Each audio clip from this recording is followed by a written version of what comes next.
Hello friends, income tax के cases की series में आज जो इशू हम डिस्कस करेंगे वो सेक्शन 9 सबसेक्शन 1 क्लॉज 6 को लेकर के है, जिसके अंदर रॉयल्टी की डेफिनेशन दी हुई है। प्रेजेंट केस में एसएससी एक नॉन रेजिडेंट है जो कि यूएसए बेस्ड है और वो अपने क्लाइंट्स को, अपने कस्टमर्स को केमिस्ट्री के फील्ड के अंदर एक डेटाबेस प्रोवाइड करता है ताकि उसके कस्टमर्स उस डेटाबेस को एक्सेस कर पाए। लेकिन वो कंपनी अपने कस्टमर्स को उस डेटाबेस के ऊपर कोई कॉपीराइट प्रोवाइड नहीं करती, उस डेटाबेस का कोई ऑनरशिप नहीं देती। तो क्या ऐसी परिस्थिति के अंदर जो सब्सक्रिप्शन का अमाउंट एसएससी को रिसीव होता है इस डेटाबेस को प्रोवाइड कराने का, क्या वो रॉयल्टी की डेफिनेशन में आएगा? यही इशू प्रेजेंट केस में आया। केस का नाम है American Chemical Society versus deputy commissioner of income tax international. यह case 111 ITR tribunal short notes 38 पर रिपोर्ट हुआ और मैटर मुंबई आईटीएटी की आई बेंच ने डिसाइड किया। केस के इफेक्ट्स इस तरीके से हैं।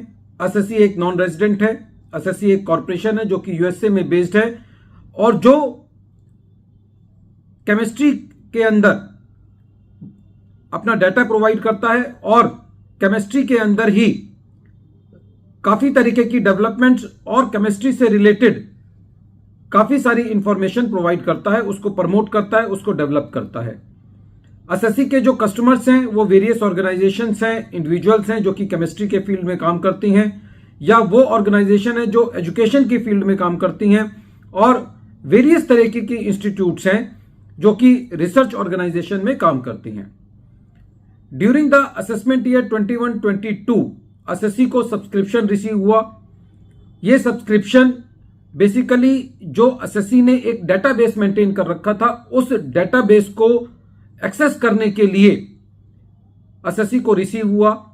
जब असेसमेंट प्रोसीडिंग्स चल रही थी तो असेसिंग ऑफिसर का यह कहना था कि ये जो सब्सक्रिप्शन रिसीव हुई है एसएससी को, ये सेक्शन 9 सबसेक्शन 1 क्लॉज 6 के मुताबिक रॉयल्टी की डेफिनेशन में आती है। इसके विपरीत एसएससी का यह कहना था कि ये रॉयल्टी की डेफिनेशन में नहीं आती क्योंकि एसएससी ने कोई भी कॉपीराइट प्रोवाइड नहीं किया है। इस जो डेटाबेस को प्रोवाइड किया गया है इसकी कोई ऑनरशिप प्रोवाइड नहीं की है। और एसएससी का इसके उलट ये कहना था कि ये बिजनेस की डेफिनेशन में आता है, लेकिन ये टैक्सेबल इसलिए नहीं है क्योंकि एसएससी का कोई इंडिया में परमानेंट एस्टेब्लिशमेंट नहीं है। असेसिंग ऑफिसर ने इस मैटर को डिस्प्यूट रेजोल्यूशन पैनल के पास भेजा। एसएससी ने ऑब्जेक्शंस रेज किए थे। एसएससी का यह भी कहना था कि पिछले सालों में ट्रिब्यूनल ने एसएससी के फेवर में डिसीजन दिया है और यह कहा है कि ये रॉयल्टी की डेफिनेशन में नहीं आता और ये एज ए बिजनेस इनकम इसलिए टैक्सेबल नहीं है क्योंकि एसएससी की कोई इंडिया में परमानेंट एस्टेब्लिशमेंट नहीं है। लेकिन डीआरपी का यह कहना था कि क्योंकि रेवेन्यू ने ट्रिब्यूनल के ऑर्डर के अगेंस्ट हाईकोर्ट के अंदर अपील फाइल की हुई है, इसीलिए यह मैटर भी फाइनलाइज नहीं हुआ है और डीआरपी ने भी यह माना कि यह अमाउंट जो है वो रॉयल्टी है। फ्रेंड्स, ऐसी परिस्थिति के अंदर असेसिंग ऑफिसर के पास कोई और चारा नहीं था। असेसिंग ऑफिसर ने इस अमाउंट को एसएससी की इनकम में ऐड बैक कर दिया। जब एसएससी ये मैटर ट्रिब्यूनल में लेकर गया तो ट्रिब्यूनल का यह कहना था कि ये एक इशू रिकरिंग इशू है और पुराने सालों में ट्रिब्यूनल जो है वो एसएससी के फेवर में डिसीजन दे चुकी है और at the face of the case जो अमाउंट एसएससी को रिसीव हुआ है सब्सक्रिप्शन के बतौर, ये amount as a royalty taxable नहीं है और यह amount as a business income भी टैक्सेबल नहीं है क्योंकि इसमें कोई दो राय नहीं है कि एसएससी की कोई भी इंडिया में परमानेंट एस्टेब्लिशमेंट नहीं है।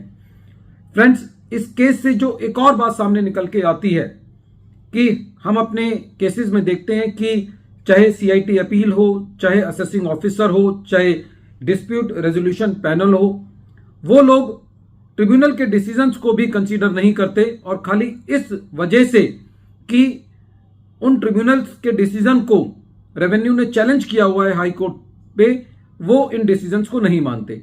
यदि इस तरीके से ट्रिब्यूनल्स के डिसीजंस की अवहेलना की जाएगी तो लिटिगेशन और ज्यादा बढ़ेगी और एसएससी के लिए बहुत पेनफुल है।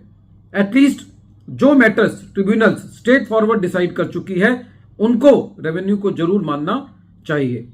वीडियो के अंत में एक बार फिर मैं केस का नाम रिपीट कर रहा हूं। केस का नाम है American Chemical Society versus deputy commissioner of income tax international taxation, और ये case 111 ITR tribunal short notes 38 पर रिपोर्ट हुआ।